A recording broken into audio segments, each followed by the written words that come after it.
فاعوذ باللہ من الشیطان الرجیم بسم اللہ الرحمن الرحیم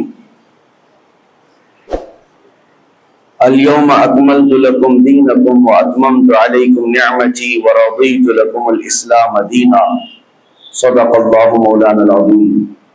بارگاہ رسالت مآب صلی اللہ علیہ وسلم میں درود پاک کا ہدیہ پیش کریں۔ اللہم صلی علی سیدنا مولانا محمد معدن الجود والکرم وآلہ واصحابہ الکرام ابنہ الکریم وبارک وسلم صلاۃ دائمۃ سرمدا ابدا۔ بڑی معذرت کے ساتھ تاخیر زیادہ ہو گئی اور اندازہ یہ تھا کہ آپ کے امام صاحب قبلہ اس وقت تک یہاں بیان کر رہے ہوں گے اور میں سفر سے ابھی آپ کے سامنے حاضر آیا ہوں،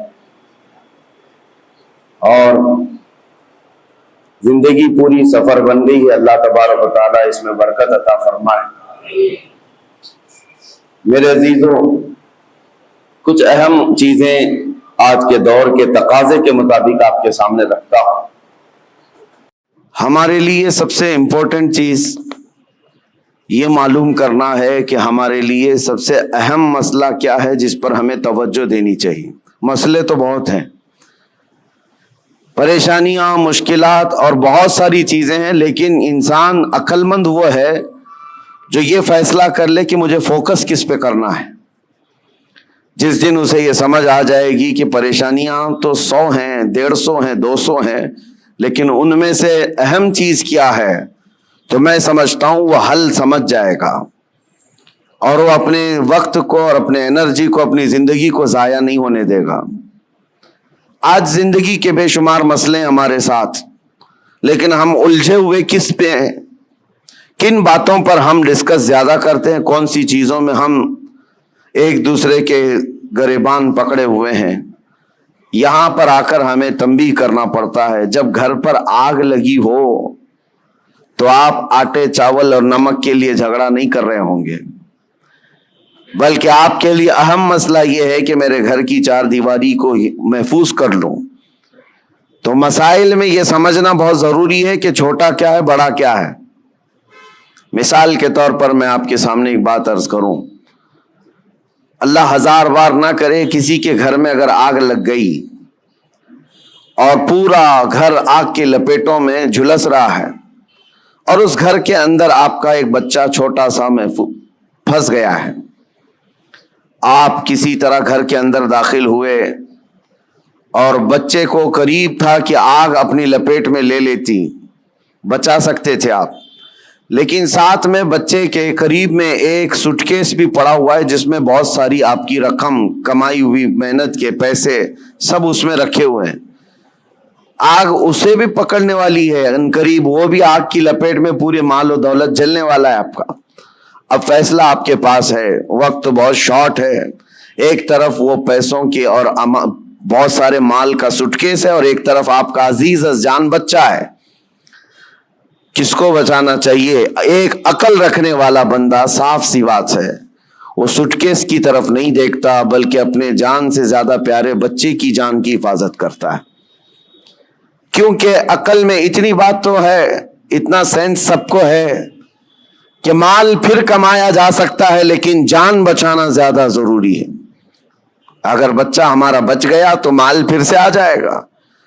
تو میں یہ سمجھتا ہوں کہ یہاں آپ کا سینس کام کر گیا، آپ کو اللہ نے اتنی تمیز عطا کی ہے کہ آپ بڑا مسئلہ کون سا ہے، چھوٹا مسئلہ کون سا ہے، اس وقت آپ پہچان گئے، اور آپ اپنے بچے کو جلنے کے لیے چھوڑ دیتے اور پیسے گننے پر بیٹھ گئے ہوتے، سوٹ کیس اٹھانے پر بیٹھ گئے ہوتے، تو گویا کہ آپ دنیا کے سب سے بدترین بے وقوفوں میں اور بلکہ سیلفش لوگوں میں، بلکہ اس سے زیادہ یہ کہ اپنے گھر والوں پر بھی گھر والوں کے لیے بھی نہیں جینے والا بندہ بن کر کے سامنے آتے۔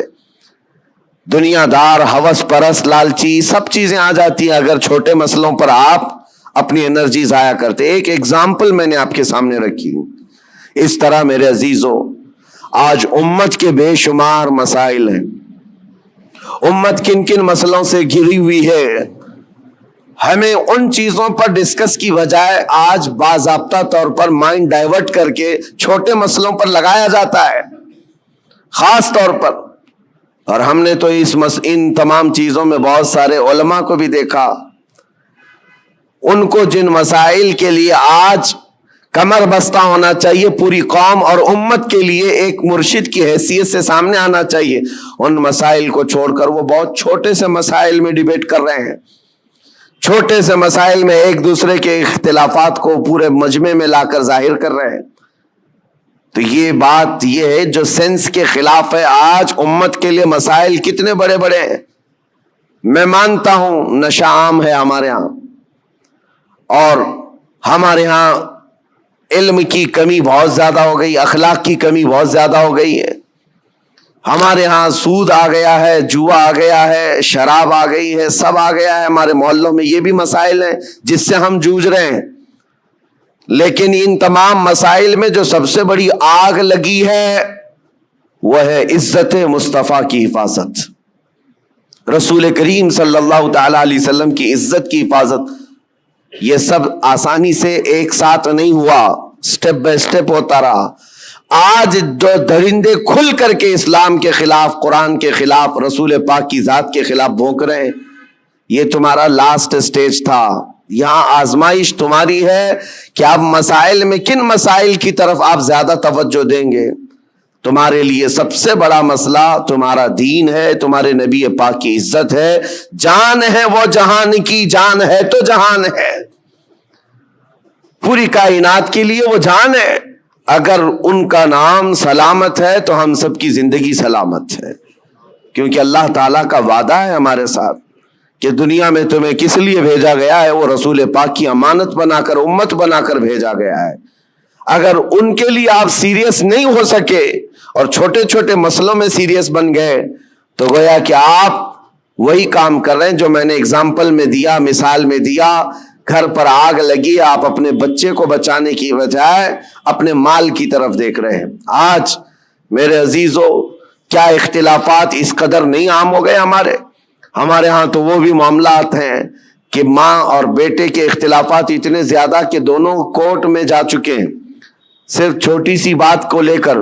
بیٹا کٹہرے میں اس طرف کھڑا ہے، ماں اس طرف کھڑی ہے، دونوں کے وکیل الگ الگ ہیں، اور لڑائیاں بڑے زور و شور سے، بھائی بھائی کے ہیں، بہن بھائی کے ہیں، پراپرٹی کو لے کر، اور مدتوں کورٹ میں 25 سال 30 سال گزر گئے ایک ٹکڑا زمین کے لیے، اور وہ بھی ایسا کہ کورٹ نے پوری زندگی بھر تمہیں گھمایا پھرایا، تمہاری چپل گھس گئی، جس کے لیے تم نے بڑی بڑی نفرتوں کی دیواریں کھڑا کر رکھی تھی، تمہارے لیے اس کی ایک بالشت جگہ بھی زندگی میں مل نہ سکی، یوں ہی دنیا سے چلے گئے اور مر گئے۔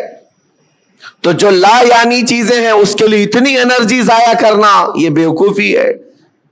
آج میں یہی بات کہنا چاہتا ہوں، امت کو جن مسائل کی آج ضرورت ہے اس پر ڈسکس بھی ہو، اس کے لیے لائے عمل بھی تیار کریں۔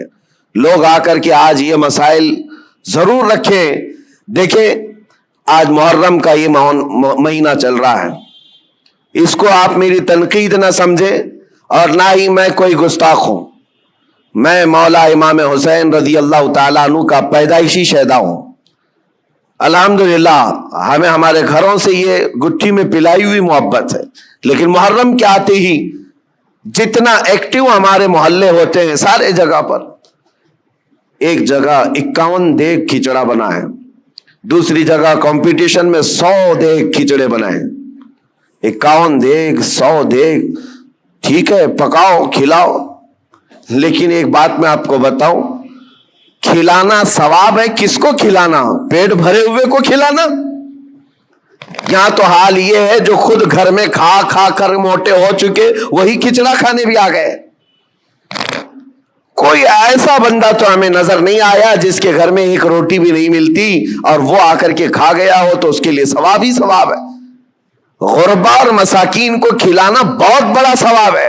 سرکار غوث پاک نے تو فرمایا، میں نے ساری نیکیاں الٹ پلٹ کر دیکھ لیا، صرف 2 نیکیاں ایسی نظر آئی جو رحمان کو سب سے زیادہ محبوب ہیں، انہوں نے اپنے ملفوظات میں لکھ دیا ہے، فرماتے میں نے ساری نیکیاں چھان کر دیکھ لی، 2 نیکیاں جو سب سے زیادہ اللہ کو پسند ہے، ایک بھوکوں کو کھلانا، دوسرا ننگوں کو کپڑا پہنانا۔ لیکن یہ شرط بتائی کہ بھوکوں کو کھلانے کا مطلب یہ ہے کہ جو غربت اور افلاس کی وجہ سے کھا نہیں پاتا. میرے اس کہنے کا مطلب یہ نہیں ہے کہ امیر لوگ کھچڑا نہیں کھا سکتے, تبرک نہیں کھا سکتے ہیں. ہم بھی کھاتے ہیں, آپ بھی کھائیں, سارے لوگ کھائیں. لیکن میرے عزیزو, ہمارا کل اثاثہ لا کر کے کیا انہی ساری چیزوں پر ہی خرچ کرنا ہے؟ امت کے لیے ایسے مسائل ہیں, پورے محلے میں گھوم پھر کر کے ہم دیکھ لیں, ہمارے لیے, ہمارے بچوں کے لیے کوئی ایسا کوچنگ سینٹر نہیں ملتا جہاں پر غریب بچوں کو پڑھا کر کے IAS یا IPS تک کی تعلیمات دی جا سکے. اس کے لیے کوئی سوچتا بھی نہیں. اور نہ ہی کوئی ایسا ادارہ ملتا ہے محلوں میں کہ بچہ ہمارا اسکول جاتا ہے, کالج جاتا ہے تو ساتھ میں چل کر کے حافظ قرآن بھی بن جائے. ڈھونڈ کر کے نکالو, نہیں ملتے. ہماری لاکھوں کی ایک مشت رقم جو ہے صرف ہمارے ایک وقت کے کھانے میں چلی جاتی ہے. ایک وقت کے کھانے میں آپ کو یہ بات اس لیے عرض کر رہا ہوں, جب مسائل بہت زیادہ ہیں تو جو امپورٹنٹ مسئلہ ہے اس پر اپنی انرجی خرچ کرنا چاہیے, اس پر ڈسکس بھی ہو اور اس کے لیے عمل بھی ہو. اور ایک بات میں آپ کو بتاؤں, اسرائیل کی ایک پرائم منسٹر لیڈی رہ چکی ہے, اس کا ایک انٹرویو ایک پترکار نے, ایک صحافی نے لیا تھا, جس کو بعد میں چل کر کے کئی سالوں کے بعد لیک کیا گیا. اس کی نے انٹرویو میں جو پوچھا تھا اس لیڈی سے جو پرائم منسٹر تھی اسرائیل کی, کہا کہ آپ کی بہت بڑی مخالفت ہو رہی ہے کہ آپ ایک ایسی پالیسی پر عمل کر رہی ہیں جس سے پورا ملک جو ہے آپ کے ساتھ نہیں کھڑا ہے. پارلیمنٹ کے جتنے ممبر ہیں وہ آپ کے لیے اتفاق نہیں رکھتے. کیا بات ہے؟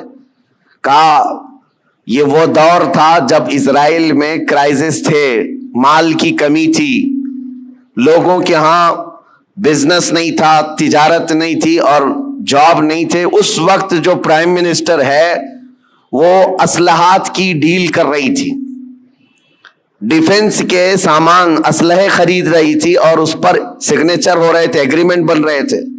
تو پارلیمنٹ کے بہت سارے لوگ اس کی مخالفت کر رہے تھے. آج ضرورت کس بات کی ہے اور تم کیا کر رہی ہو؟ کھانا پانی ان کو نہیں مل رہا ہے, ان کو کھانے پانی کا انتظام کرواتے, نہ کہ تم جو ہے ڈیفنس کے ہتھیار خریدتی. اس خاتون نے کہا سب کی مخالفت جھیل لیا لیکن مجھے جو کرنا تھا میں کر گئی. اس پر اس اینکر نے پوچھا کہ آپ ایسا کام کیوں ضد پر کر رہی ہیں؟ سنو میرے عزیزو, وہ یہودن ہے, یہودی, اسرائیل کی رہنے والی, اور پرائم منسٹر وہ کہتی ہے میں یہ کام جو کر رہی ہوں اس کام میں انسپائر ہوں, بہت زیادہ متاثر ہوں تو پروفیٹ محمد صلی اللہ علیہ وسلم سے, مسلمانوں کے رسول محمد صلی اللہ علیہ وسلم سے. کہا وہ کیسے؟ کہا کہ انہوں نے زندگی میں جو اسلامک سلطنت اسٹیبلش کر دی مدینہ طیبہ میں, حالات ان کے بھی اس وقت ایسے تھے کہ ایک کھجور پر ان کے صحابہ پورا دن گزار لیتے تھے, گٹلی چوس کر کے رہ جاتے تھے. ایک پیالہ دودھ کا مل جاتا تو 10 لوگ پی لیتے تھے. اور وہ کہتی ہے میں نے ان کی تاریخ پڑھی, ہسٹری پڑھی ہے, جس دن پروفیٹ محمد صلی اللہ علیہ وسلم کا انتقال ہوا اس دن ان کی بیوی کے گھر حضرت عائشہ صدیقہ کے گھر میں چراغ جلانے کے لیے تیل بھی نہیں تھا. جس دن حضور پاک کا انتقال ہوا اس دن چراغ جلانے کا تیل بھی نہیں تھا. وہ ایسی سادی زندگی تو گزار گئے, لیکن وہ خاتون کہتی ہے چراغ جلانے کے لیے تیل تو نہیں تھا, لیکن سب سے قیمتی اور سب سے عظیم اس زمانے کے 9 تلواریں ان کی دیوار پر لٹکی ہوئی تھی. گویا کہ اس محمد صلی اللہ علیہ وسلم نے یہ میسج دیا تھا کہ کھانا ایک وقت کا کھا کر نگل لوگے, دوسرے وقت پھر بھوک لگے گی, دوسرے وقت کا کھا لوگے, تیسری بھوک پھر لگے گی. لیکن تمہارے لیے امت کے ڈیفنس کے لیے جو چیز چاہیے تھی وہ محمد صلی اللہ علیہ وسلم نے وقت کی ضرورت کو محسوس کر کے پہلے سے میسج دیا تھا. وہ اسرائیلی یہودن کہتی آج میرا یہ عمل ہو سکتا ہے 40 سال بعد آنے والی میری قوم دیکھ کر فخر کرے گی کہ ہمارے لیے کتنی محفوظ پناہ گاہ یہ بنا کر کے چلے گئے. میرے عزیزو, میں تعریف کے لیے نہیں کہہ رہا, بات یہ کہہ رہا ہوں یہ ہوتی ہے قوموں کی تعمیر. آج ہم تو کھچڑوں میں رہے. کھچڑا ناجائز نہیں ہے, کھانا چاہیے, اچھا ہے, گھر میں بناؤ, جب من کرے کھاؤ, لیکن اس کے لیے اپنے لاکھوں روپے کی لاگت محلوں میں اس طرح سے تقسیم کر کے ختم کر دینا. ہاں اس کو حق بنتا ہے وہ حلوہ بھی کھائے, کھچڑا بھی کھائے, لیکن ساتھ میں امت مصطفیٰ کے مستقبل کے لیے عمارت بھی کھڑی کرے. اس کو یہ حق بنتا ہے. میرے عزیزو, مجھے ایک بات یاد آتی ہے. ہمارے ایک استاد, ان کی یہ سوچ تھی, وہ مثال کے طور پر میں عرض کر رہا ہوں. ہمارے ایک ساتھی نے ہماری شکایت کی کہ حضرت جو کپڑے پہننا ہے سارے طلبہ کو, اس کے علاوہ ایکسٹرا یہ کپڑے پہن لیتا ہے میرے بارے میں. کہا یہ صدری پہن لیا یا جاکٹ پہن لیا. کہا جو اسٹوڈنٹس طلبہ پہن رہے ہیں اس کے علاوہ ایکسٹرا یہ. تو انہوں نے کہا کہ بالکل میں سب کو برابر دیکھنا چاہتا ہوں, کس کو کیا پہننا چاہیے. اور اس کے بعد انہوں نے ایک جملہ کہا تھا ان کو شکایت کرنے والوں کو. کہا اس کی طرح 4 صفحے سبق تو بھی سنا دے اور تو بھی ایسی کپڑے پہن لے. ہاں اگر کسی کام میں تم پورے اترے ہوئے ہو اور دوسرا تمہاری دیگر ضروریات بھی پوری کر رہے ہو تو کوئی مسئلہ نہیں. میرے کہنے کا مطلب یہ ہے کہ آپ بڑی بڑی نیازیں کریں, لیکن اس وقت جب امت کی مستقبل کی ضروریات پوری ہو رہی ہو پھر کھانا بھی کھلائیں, دیگیں بھی چڑھائیں, اچھا ہے, عرس بھی کریں. یہاں حالات تو یہ ہے کہ ہم یتیمی کے حالت میں آ گئے ہیں آج. میاں کتنے تو ایسے ہمارے مسلمان کپلز ہیں اپنے چھوٹے چھوٹے بچوں کو لے جا کر کرسچن اسکول کے باہر کھڑے کرتے ہیں اور ایڈمیشن کے لیے پاپڑ بیلنے پڑتے ہیں, اور ان کو کتنی مرتبہ وہاں پر عیسائی نن ہو کہ پادری ہو تانے مارتے ہیں, ٹانٹ مارتے ہیں. کتنی مرتبہ ایسی شکایتیں آئیں. لیکن کیا کریں, ایک جگہ پر مجھے خود یہ بات یاد آتی ہے. ہمارے مقتدی تھے ایک حاجی صاحب, اپنے 2 بچوں کو ایک بورڈنگ اسکول میں انہوں نے ڈالا تھا, 4تھی اور 5ویں کے بچے, سال کا 4 لاکھ روپے پے کر رہے تھے. اور ایک بار وہ مجھے ساتھ میں لے کر گئے دکھانے کے لیے کہ آئیں دکھاتا ہوں کتنا بہترین ہے, 45 ایکڑ میں بنا ہوا یہ بورڈنگ اسکول ہے, سب کچھ ہے. میں گیا تھا, ان کے مینیجر سے میں نے پوچھا کہ شیڈول کیا ہے آپ کا, بچوں کو کیسے آپ ٹریٹ کرتے ہیں. انہوں نے صبح 5 بجے سے لے کر رات کے 9 بجے تک کا پورا گھنٹے کا شیڈول بتایا. اس میں پوجا بھی ہے, یوگا بھی ہے, جاگنگ بھی ہے, سب ہے. میں نے پوچھا سارے بچے کرتے ہیں؟ کہا سب کرتے ہیں, چاہے ہندو ہو مسلم ہو, سب کو کرنا ہے یہ. اور جن کے بچوں کے لیے ہم گئے ہوئے تھے وہ سال بھر سے پڑھ رہے تھے. میں نے ان حاجی صاحب سے کہا وہ بڑے پرہیزگار ہیں, ایک نماز بھی قضا نہیں کرتے. ہم نے کہا ان کو آپ اپنے بچوں کو اتنی مہنگی پوجا کروا رہے ہیں, اتنی دور لے جا کر کے. تو خیر ان کو یہ بات لگی, لیکن انہوں نے جواب میں کہا ٹھیک ہے حضرت میں وہاں سے نکال لوں گا, ہمارا ہے کہاں جہاں میں اپنے بچوں کو ڈال دوں. یہ بھی تو سوال ہے, یہ بھی تو سوال ہے. ہم نے اپنے مستقبل, اپنے بچوں کے مستقبل کے لیے کوئی لایا عمل بنانا ہی چھوڑ دیا ہے. فکر کرو میرے عزیزو, آج ضرورت اس بات کی ہے. میں تو یہاں جب بھی آتا ہوں ہر بار آپ کے اراکین صدر صاحب بیٹھتے ہیں, اکثر یہی پلاننگ کرتے بھی رہتے ہیں کہ یہاں پر کچھ نہ کچھ کام ہونا چاہیے. لیکن یہ صرف پلاننگ میں ہی رہ گئے تو ہماری عمریں بھی پلاننگ میں چلی جائیں گی. کر جاؤ کچھ نہ کچھ, اس لیے کہ ہمارے بچوں کو جو پھل ملنے والے ہیں وہی انقلاب لائیں گے. اور الٹریسٹی اتنی بڑی ہوئی ہے, آپ جو دیکھ رہے ہیں نا ماحول کی خرابی, اکثر آ کر جو شکایت کرتے ہیں بچے نشہ خور ہو گئے, ماں باپ کے نافرمان, سب بہت کچھ ہے. لیکن سب کا علاج یہ ہے کہ ان کو علم دین اور علم دنیا سے روشناس کرائیں, اس لیے کہ علم تہذیب لاتا ہے, اخلاق لاتا ہے, اور علم نہ ہو تو جہالت کے پیٹ سے سب برائیاں جنم لیتی ہیں. ہر برائی وہ کر جاتا ہے جہالت میں. اور آج حالات ایسے ہیں کہ دوسری قومیں ہماری طرف دکھا کر کے یہ تانا مارتی ہیں. ابھی کل رات میں جس علاقے میں تھا لکھنؤ کے قریب, اور صبح لکھنؤ سے میں ابھی آ رہا ہوں, گئے پورا علاقہ مسلمانوں سے بھرا ہوا ہے. لیکن ایسا ہے کہ گاؤں میں جانے کے لیے کوئی کار بھی جا نہ سکے، اس طرح سے گڑھے بھرے ہوئے ہیں، اتنے گڑھے. اور پڑوس کے قریب میں چھوٹا سا گاؤں ہے نان مسلم، پکی سڑکیں، ساری چیزیں. اس پر بات کریں تو لوگ یہ کہتے ہیں یہ تعصب ہے حکومت کا، ان کے ہاں یہ سب ہو جاتا ہے، ہمارے ہاں نہیں ہوتا ہے. میرے عزیزو، ہر جگہ ایسا نہیں ہوتا. بات صرف یہ ہے کہ تم نے جینے کا سلیقہ خود ہی بنا لیا ہے اپنے دماغ سے کہ ہمیں رہنا ایسی ہے. ہمارے محلوں میں، ہمارے گھروں کے سامنے کوڑا کرکٹ کا ڈھیر پڑا رہے، کسی کو فرق نہیں پڑتا. ہم نے تو خود ہی مائنڈ بنایا ہوا ہے. علم آئے گا تو اخلاق بھی لائے گا، تہذیب بھی لائے گا. آپ مدینہ طیبہ جا کر کے دیکھیں، آج بھی الحمدللہ دنیا کا سب سے حسین، ویسے عقیدتاً تو ہے ہی، لیکن ظاہراً بھی جا کر کے دیکھیں تو اس سے پاک و صاف شہر نہیں ملتا. یہ نبی پاک صلی اللہ تعالیٰ علیہ وسلم کی وراثت ہے جو ہمیں وہاں آج بھی نظر آتی ہے. ارے گلیوں میں چلو تو بھی خوشبو آتی ہے. یہ صرف عقیدت اور روحانیت کی بات نہیں کر رہا ہوں. انہوں نے خوشبو آرٹیفیشیل بھی بنا کر کے رکھی ہوئی ہے کہ کوئی گزرے تو اس کو یہاں کہیں مہک نہ آنا چاہیے، کیونکہ مدینے آئے تو بندہ یہ اخلاق لے کر کے جائے کہ میرے نبی پاک صلی اللہ تعالیٰ علیہ وسلم صفائی کے لیے اور کس قدر اپنی امت کو پاک کرنے کی فکر رکھتے تھے. آج یہ سب مسائل پر ہمیں انرجی لگانے کی ضرورت ہے، لیکن ہم کن چیزوں پر پڑے ہوئے ہیں؟ ہم تو چھوٹی چھوٹی سی باتوں پر، ارے 2 گھڑے پانی اگر ہم کو نہ ملے تو ہم تو پینچے چڑھا کر کے جھگڑے پر آ گئے ہیں.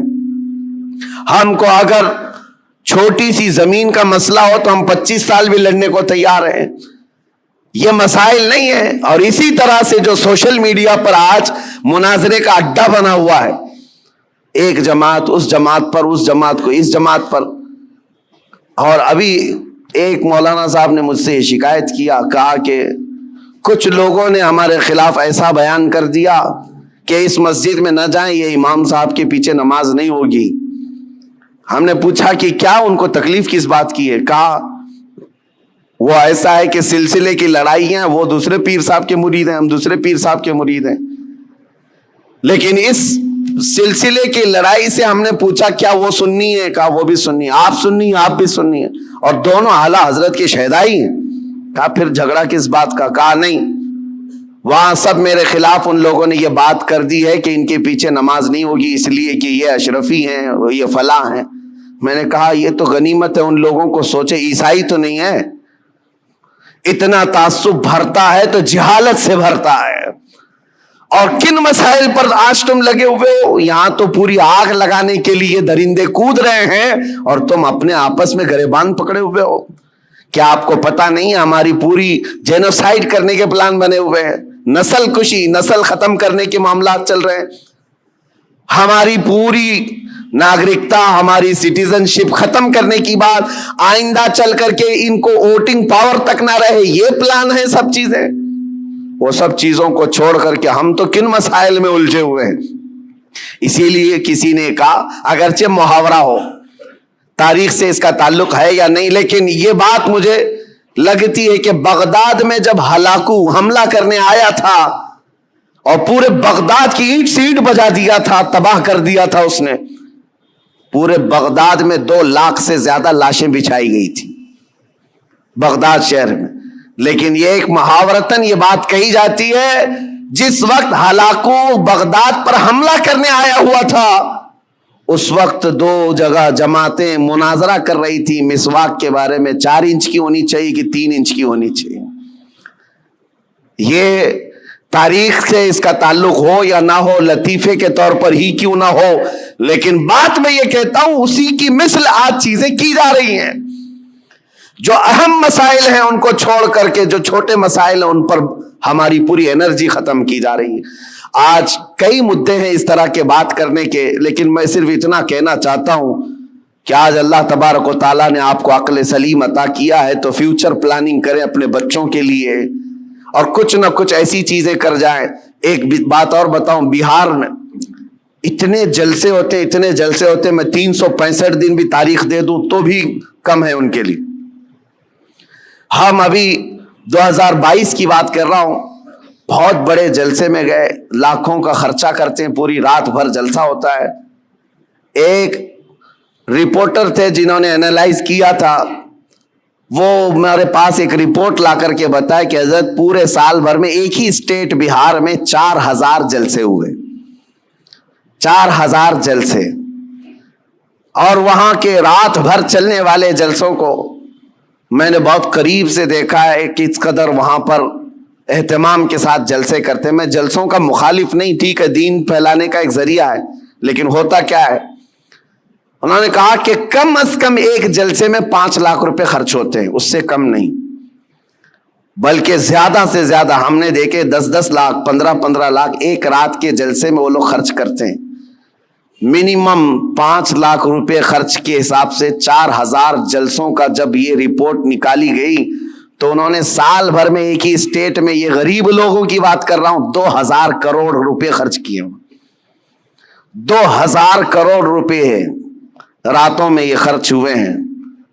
لوگوں کو اگر ایسا لگتا ہے کہ میں جلسوں والا آدمی، مقرر آدمی، روزانہ ادھر ادھر گھومتا ہوں، میں صاف آج اعلان کرنا چاہتا ہوں میرے عزیزوں، میں ایک جگہ بیٹھ کر کے جو پیغام پہنچاتا ہوں، اللہ کا فضل ہے لاکھوں اس کو ویسے ہی سن لیتے ہیں.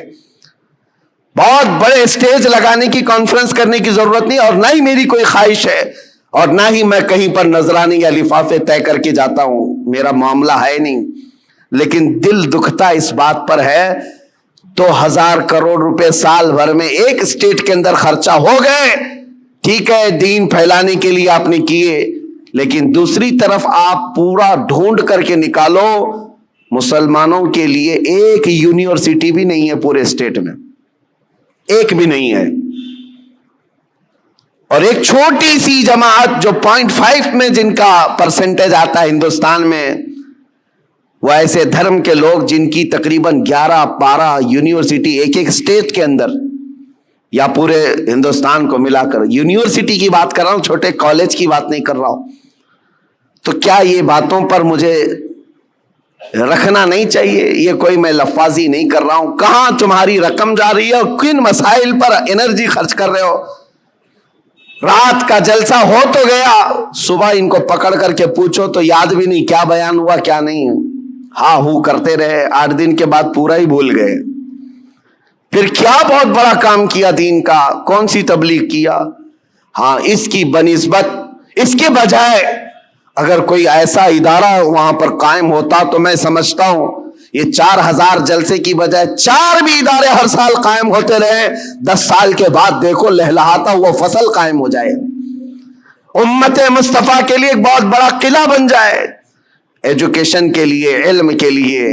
اسی لیے میں یہ دعوت آج پیش کرتا ہوں کہ اپنی انرجی ایسی چیزوں پر ضائع نہ کرو جو وقت کی ضرورت نہیں ہے.